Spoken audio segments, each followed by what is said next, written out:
We're waiting for him.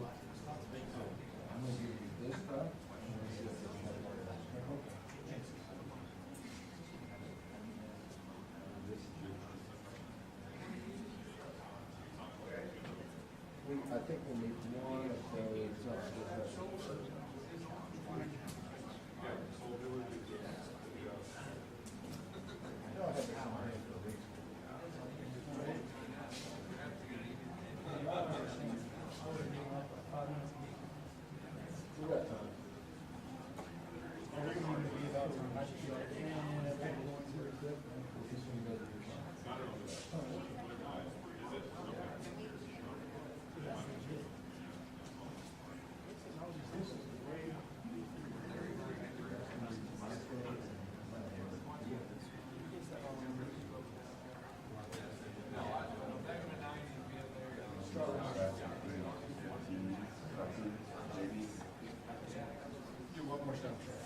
Yeah, one second.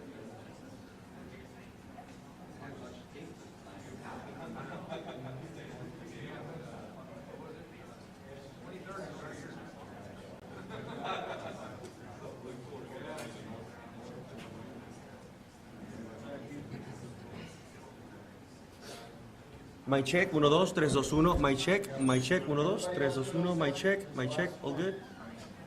My check, 1, 2, 3, 2, 1, my check, 1, 2, 3, 2, 1, my check, 1, 2, 3, 2, 1, my check. My check, 1, 2, 3, 2, 1, my check, 1, 2, my check, 1, 2, probando. I never done so many mic checks in my life, but that's okay. I'm trying to do my best here, you guys. Oh, you're so fine. We want to make this the best possible. My check, 1, 2.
Thank y'all for being here, and also want to thank those who are gathered with us today, including Senator Perry and Representative Drew Darby, Mayor Thompson, Chief Nim Kidd, who are at the table with me.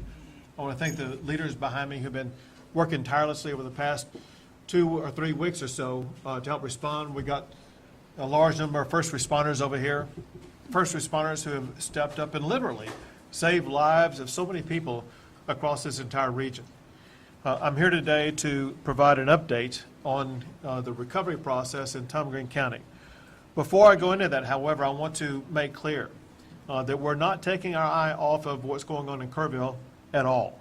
We continue the process of recovering bodies, of removing debris, of rebuilding, and the early process of getting people back into homes or to where they were living. I do need to share with you an updated number, 2 updated numbers.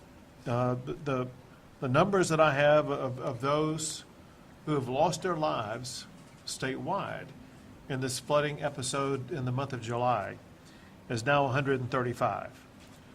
Those who have lost their lives in the Kerrville area because of the floods is now 116. And we will continue the search for everybody in every single region that was affected by these devastating floods. And while Kerrville has drawn a lot of attention, and there's reasons for it, but I think it's the largest flood in the history of Texas. And more people lost their lives in Kerrville than those who lost their lives in Hurricane Harvey, just to understand the magnitude of it. But during all of that, we have been focused on what was going on in Tom Green County. And we began working with Tom Green County since at least the day before the storms hit, beginning on July the 3rd. On July the 3rd, the state deployed Texas Task Force 1 boat crews to be here and be available in the event they were needed. And it turned out they were needed. We also deployed other resources and assets to make sure that there would be the ability to respond, including a boat crew that was sent to Brady on July the 3rd, the day before the flooding took place.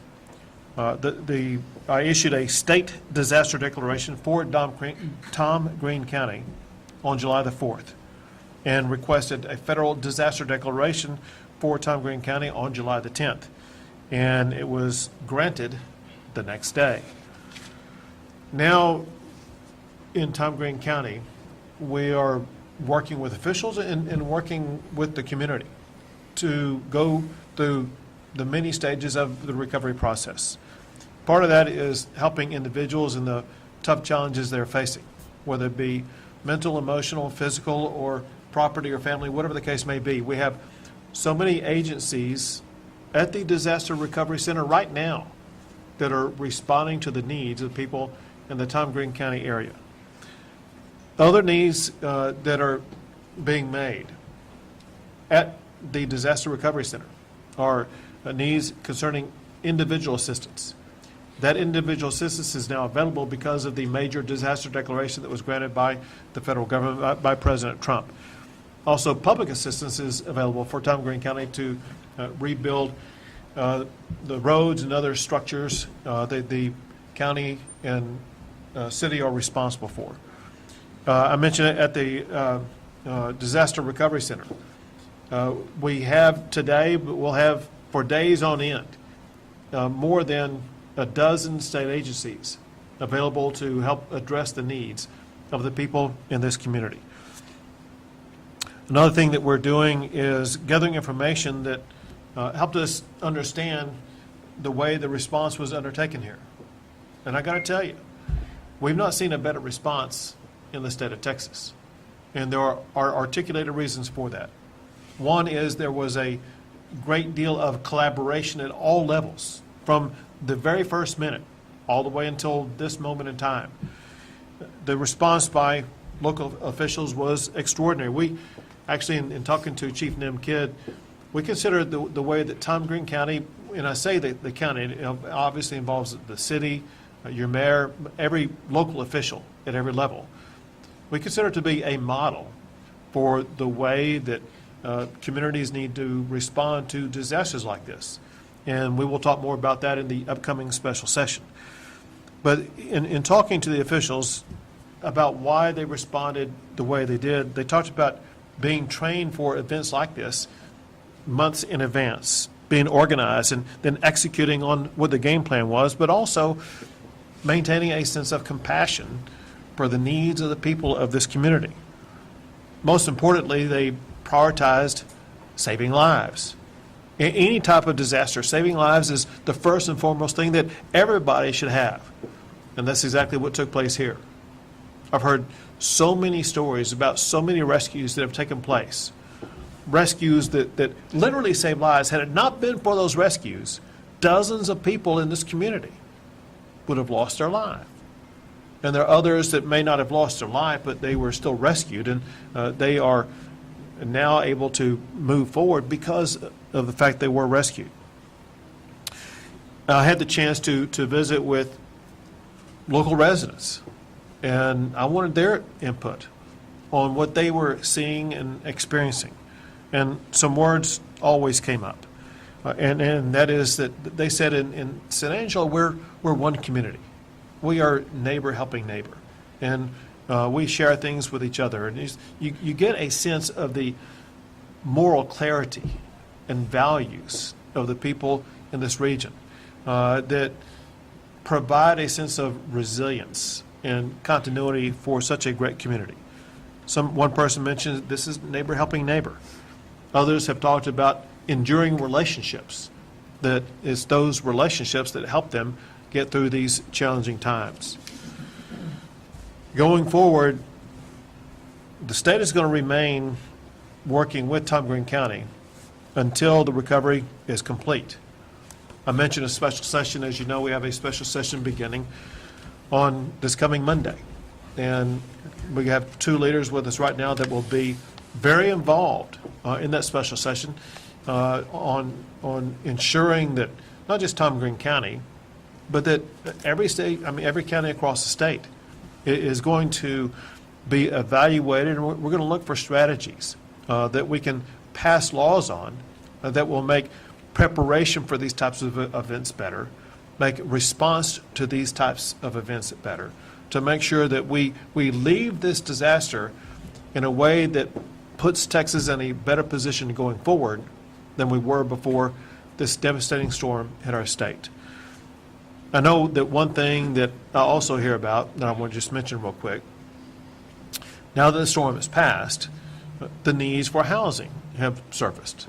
And we are working at the Disaster Recovery Center on addressing those housing needs. In the meeting that we were at before coming out here, we talked about the pressing need to address housing. So it's one thing that's going to be happening at the DRC here in San Angelo. It's another thing that we will talk about in the course of the special session that's upcoming. We want to make sure that as we go into and come out of that special session, we are striving to address every need of everybody in Tom Green County before that session is over. And now, with that set up, I'm going to toss it to a senator who's going to be very involved in that special session, Senator Perry. Thank you, Governor, and I can't say enough that you came here, and it shows that Tom Green and people in it matter. And it's not true just for Tom Green, that's true for every Texan, and I appreciate your leadership. As the Governor said, I don't know that the folks of Tom Green County can appreciate what was done, that had it not been for them, there would have been more lives lost. And so we're going to start the process this session, this special session. We didn't see this coming on your first call. Unfortunately, God and Mother Nature kind of had a different path, I think, for some of this. But I am confident that we will have a few hearings and figure out where we're at, what can we do better to prevent, what can we do better for mitigation, and that people will leave there hopefully informed, educated, but most importantly, hope. You know, that's the one thing that we can't do as a legislature is put hope in the hearts of the folks that have been impacted at the most deepest levels.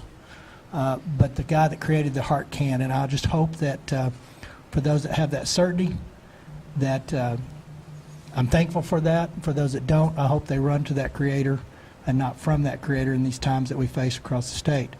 I have all the confidence in the world. The state is big enough, to what the governor just said, that not one single person will be left behind when it comes to what they need addressed, and we'll find a way to do it. I wish I had all those answers today, Governor. We could save some special session time. But I trust my 181 colleagues in the House and the Senate. They're engaged.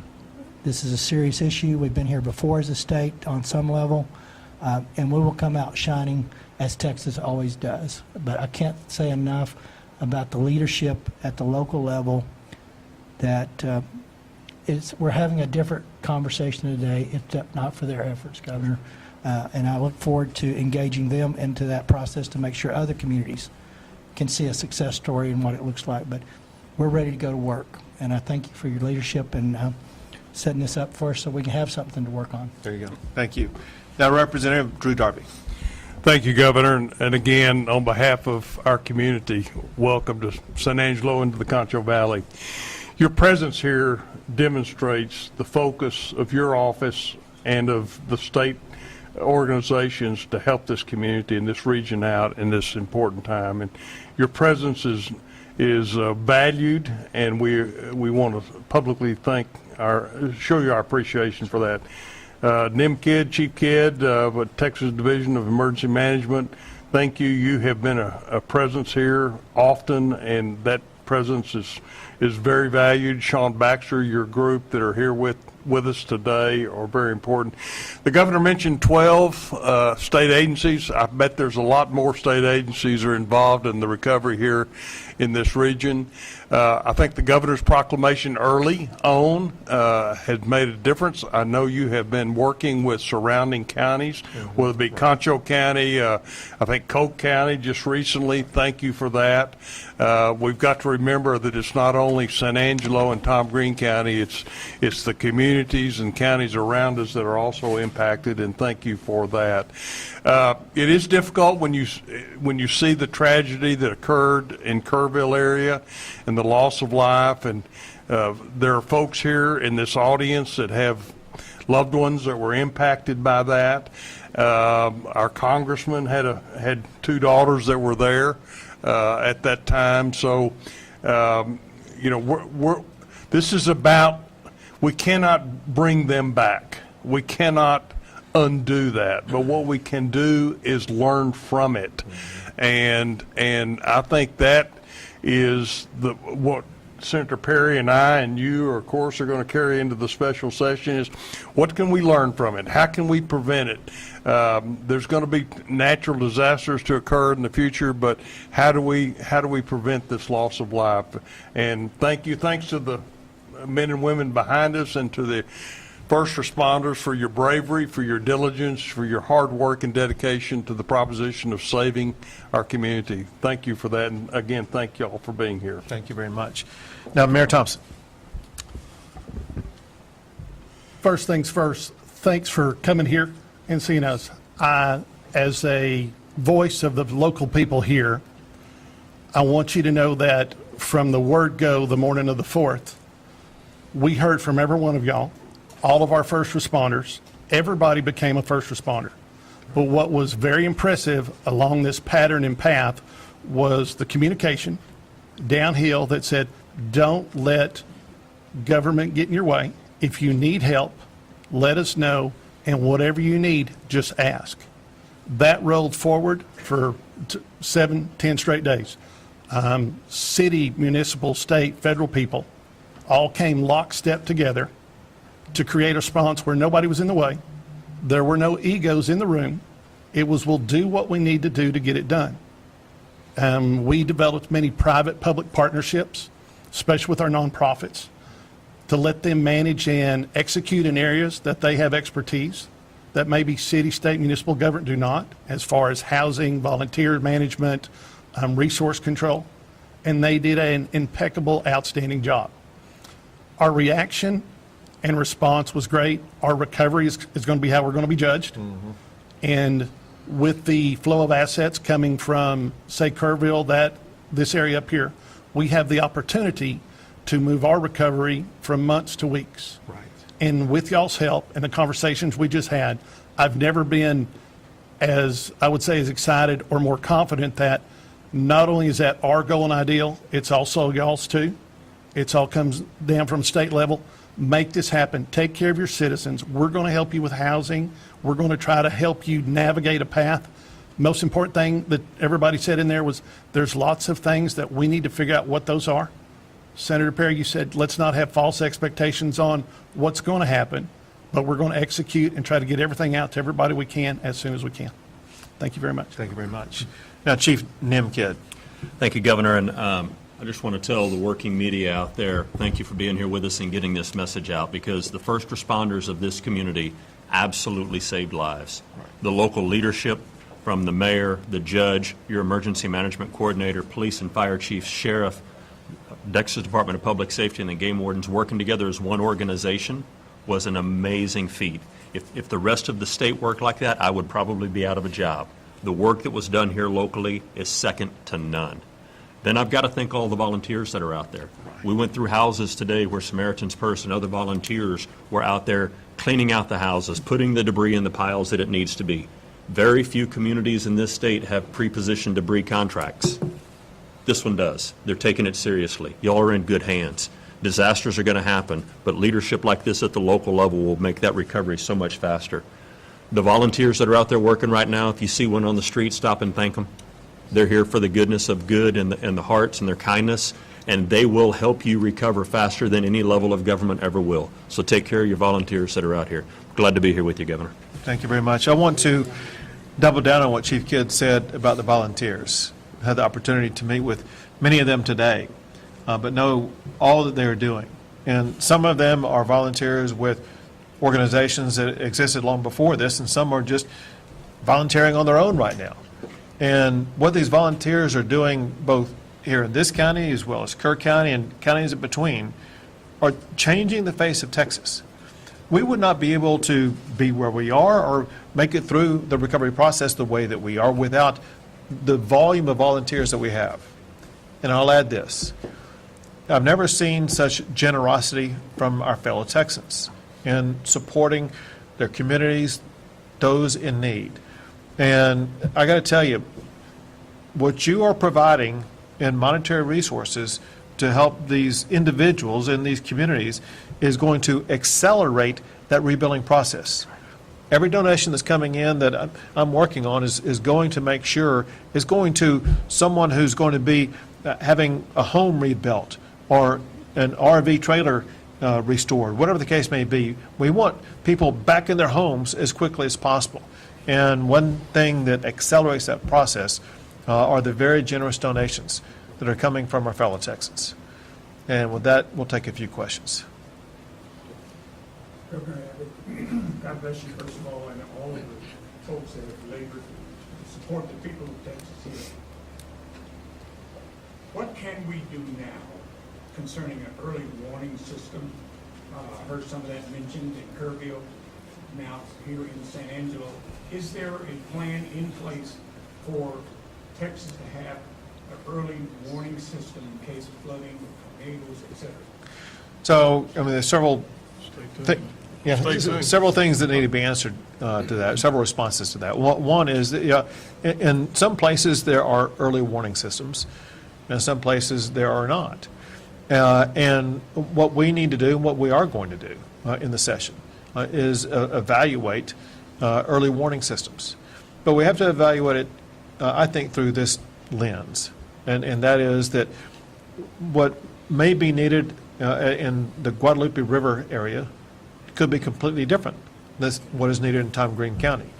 And we need to be working with leaders and members of local communities to learn from them what is going to be best for them. I'm going to give you a very easy example.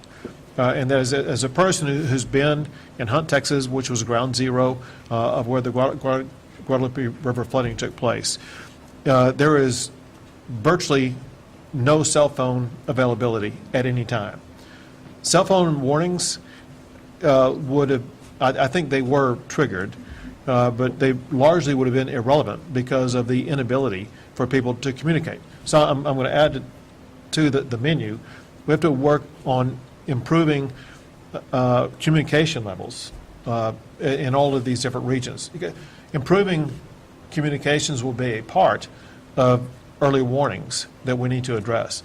That said, I know that this senator and this representative are keenly focused on early warning systems, and we'll get something passed on it. Governor, Sean Humphrey, Fox West, Texas, thank you for being here. Over the past few weeks, since these floods started, we've seen farmers, ranchers, rural Texans really having to handle a lot of work on their own. We've talked about the volunteer help for some of those families, including one we spoke with yesterday. Volunteers got there for the first time, even up to yesterday. So as you look forward and go into the special session, how can we look toward, just making sure even in those rural communities, those small places like Concho County, people are getting the help they need? So every person in every county affected by these storms is a priority, large and small. And so we'll be going county to county. I talked about the people who are available right here, right now, in this disaster recovery center. Those same agencies are available in every single county that is affected. We will use those agencies and more, working in collaboration both with federal and local agencies to make sure that the needs of every Texan is going to be addressed. You mentioned agriculture, and there are agricultural agencies in Texas as well as the federal government that will work to address the needs of the farmers and ranchers across our state that grow the food and provide the products that feed the nation. Yeah, go ahead.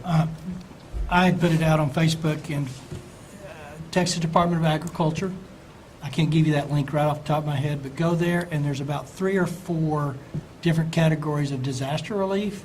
I'll give you one that was very pertinent and relevant, was fence building. This is a privately funded bucket of money that Texas Department of Agriculture is responsible for delegating or dispersing it. And I think they're very quick about it. But I can tell you, the agriculture community, the sheep, the cattle, these guys in this area, if they've got fences and downs that came through this flood and stuff, but that is a very helpful resource. And people have, I put that out in one day, and I already had 2 people tell me they were having fence building within a few days. So just tag that Department of Agriculture's resource. It's privately funded from private donations, and I don't know what's in there, but I do know that Commissioner Miller, as well as his assistant Dan Hunter, are keenly aware of trying to get those monies out. So for the agriculture perspective, that's something that's pretty clearly immediate help for the most part. Good information. Thank you. Go ahead. What would the housing assistance possibly look like, and would it help people get out of these possible floodplains? So the guy who knows most about that is Chief Nim Kidd. I'll have him address it. So thank you. Yeah, easy there, Mayor. So, yeah, we've talked about some of the flooded houses that were here and whether they were or were not in a recognized or identified 100-year floodplain. The things that you're going to see in the rebuilding process is people whose homes that have already been cleaned out, that are clear to re-permit or get back in there. That's going to happen relatively quick. There's also been several volunteers and people across the community that have offered apartment complexes and others to get people out of hotels into something a little more suitable and sustainable until their homes are rebuilt. Now, there are federal programs that do get turned on in some disasters. We have not seen all of those longer-term recovery projects programs turned on yet, but we'll continue to work with the federal government once we see the housing inventory needs to make sure that those needs are addressed as soon as possible. Once the federal declaration was declared, how is the Small Business Administration working with businesses that were affected by the flood?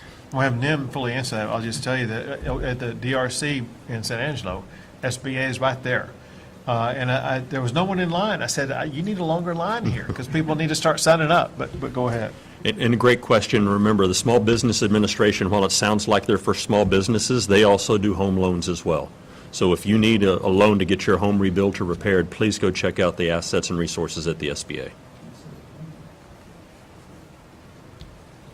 Listen, thank y'all very much. Thank you for getting the word out. But a big thank you to all these first responders, to these leaders behind me, those getting the real results done. Thank y'all very much.